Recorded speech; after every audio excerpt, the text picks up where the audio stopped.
KKR captain বদলাচ্ছে। সত্যি কি ক্যাপ্টেন বদলাচ্ছে? কলকাতা নাইট রাইডার্স আসছে মুম্বাইয়ের এই বড় তারকা। খরচ হতে পারে 25 কোটি টাকা। বিস্তারিত এই প্রতিবেদন থেকে জানতে পারবেন। তার আগে বলে রাখি, আপনি যদি আমাদের চ্যানেলে নতুন হয়ে থাকেন তাহলে অবশ্যই আমাদের চ্যানেলটি সাবস্ক্রাইব করে দিয়ে যাবেন। কেকেআরের ক্যাপ্টেন বদল হচ্ছেই। শ্রেয়াস আয়ারের তত্ত্বাবধানে এবার আইপিএল খেতাব জিতেছে কেকেআর। সেই তাকেই কিনা সরিয়ে দেবে নাইট ম্যানেজমেন্ট? সূর্যকুমার যাদবকে মুম্বাই ছাড়বে কিনা তা নিয়ে নিশ্চয়তা নেই।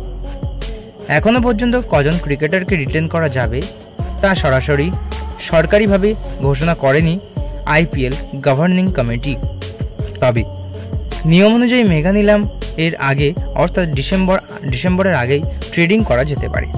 সেক্ষেত্রে একজন ক্রিকেটারের বদলে আর একজনকে নিতে হবে।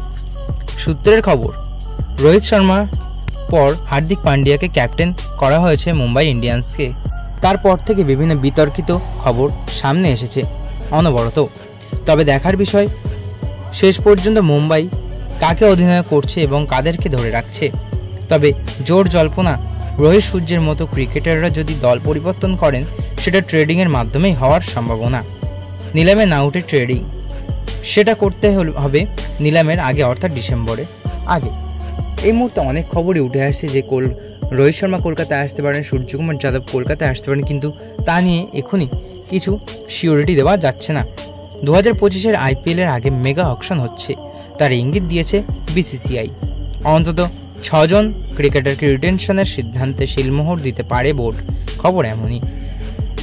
আগামী মরশুমের জন্য বিগ মানি সাইনিং হতে পারে সূর্যকুমার যাদব। কেকেআরে তার ক্যাপ্টেন হয়ে আসার জল্পনা রয়েছে ক্রিকেট সার্কিটে। নিলামের আগে ট্রেডিং উইন্ডো ব্যবহার করে সূর্যকুমার যাদবকে ঘরে আনতে পারে কলকাতা নাইট রাইডার্স।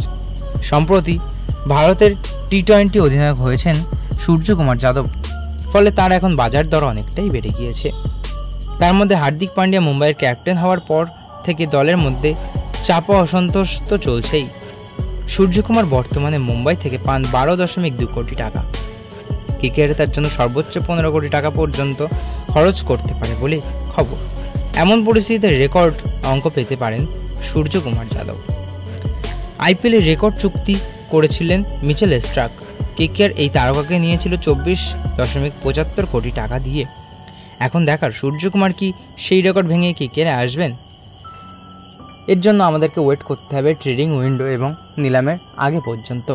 তো বন্ধুরা, এই ছিল আজকের ভিডিও। আশা করি ভালো লেগেছে।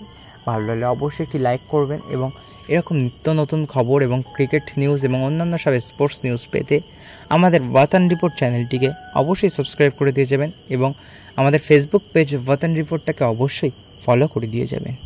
ধন্যবাদ।